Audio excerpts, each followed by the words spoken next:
ऐसी बानी बोलिए मन का आपा खोए, औरन को शीतल करे आपहु शीतल होए। आप देख रहे हैं ज्ञान शक्ति। आज मैं आपको बताऊंगा कबीर दास जी का जीवन परिचय। कबीर दास जी भारत के महान कवियों में से एक हैं। उन्होंने विभिन्न धर्मों का अध्ययन किया।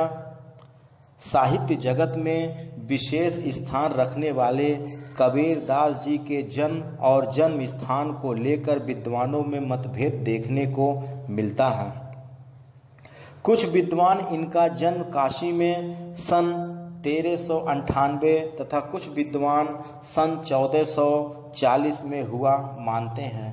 ऐसा माना जाता है कि इनका जन्म एक ब्राह्मण परिवार में हुआ, लेकिन विधवा होने के कारण लोक लाज के डर से इनकी मां ने इन्हें लहर तारा नामक तालाब के किनारे छोड़ दिया। वहां ये एक मुस्लिम जुलाहे दंपति नीरू व नीमा को मिले। उन्होंने कबीर जी को अपने पास रख लिया और लालन पालन करने लगे। बाद में कबीर दास जी ने अपना पैतृक व्यवसाय को अपनाया और कपड़ों की बुनाई करने लगे।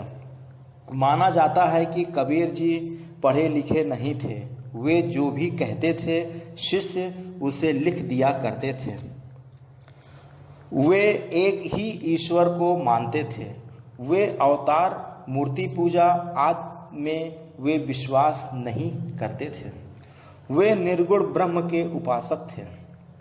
कहा जाता है कि कबीर दास वाराणसी के पंच गंगा घाट की सीढ़ियों पर रामानंद जी की प्रतीक्षा में लेट गए। जब स्वामी श्री रामानंद जी सीढ़ियों से उतरे तो उनका पैर कबीर दास जी के शरीर पर पड़ा और उनके मुख से राम राम शब्द निकला।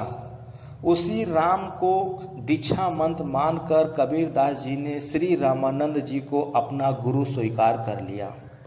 कबीर दास जी की पत्नी का नाम लोई था तथा उनके पुत्र का नाम कमाल और पुत्री का नाम कमाली था। कबीर दास जी ने राजस्थानी, अवधी, खड़ी बोली, ब्रजभाषा के शब्दों का अधिकतर प्रयोग किए हैं। कबीर दास जी मानते थे कि गति कर्मों के अनुसार मिलती है, न कि विशेष स्थान पर मृत्यु के कारण। इसलिए उन्होंने अंतिम समय में काशी छोड़कर मगहर आ गए। इसलिए वे अपने अंतिम समय में काशी छोड़कर मगहर आ गए। विद्वानों के अनुसार सन 1518 में कबीर दास जी ने मगहर में अपनी अंतिम सांस ली। विद्वानों के अनुसार कबीर दास जी ने मगहर में सन 1518 में अपनी अंतिम सांस ली। धर्मदास जी ने कबीर की वाणियों का संग्रह बीजक नामक ग्रंथ में लिखा है। इसके 3 भाग हैं, साखी, शबद और रामायणी।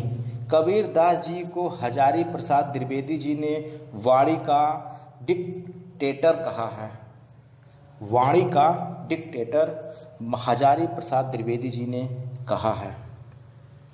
ऐसी बानी बोलिए मन का आपा खोए,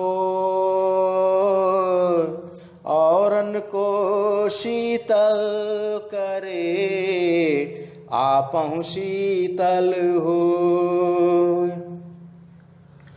बड़ा हुआ तो क्या हुआ, जैसे पेड़ खजूर,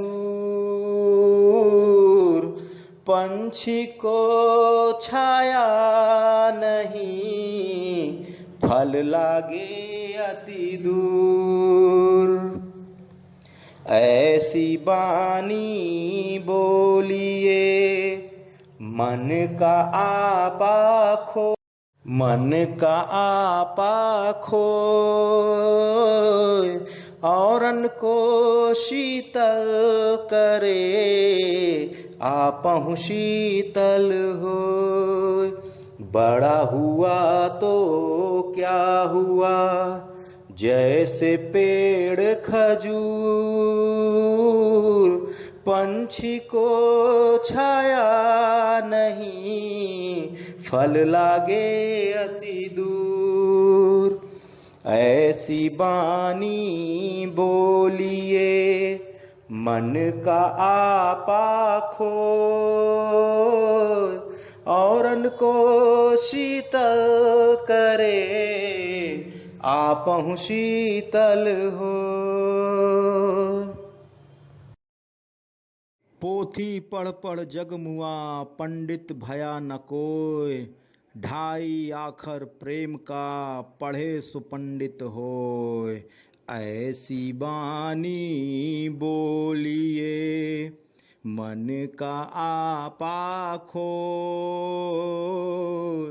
औरन को शीतल करे आपहु शीतल हो।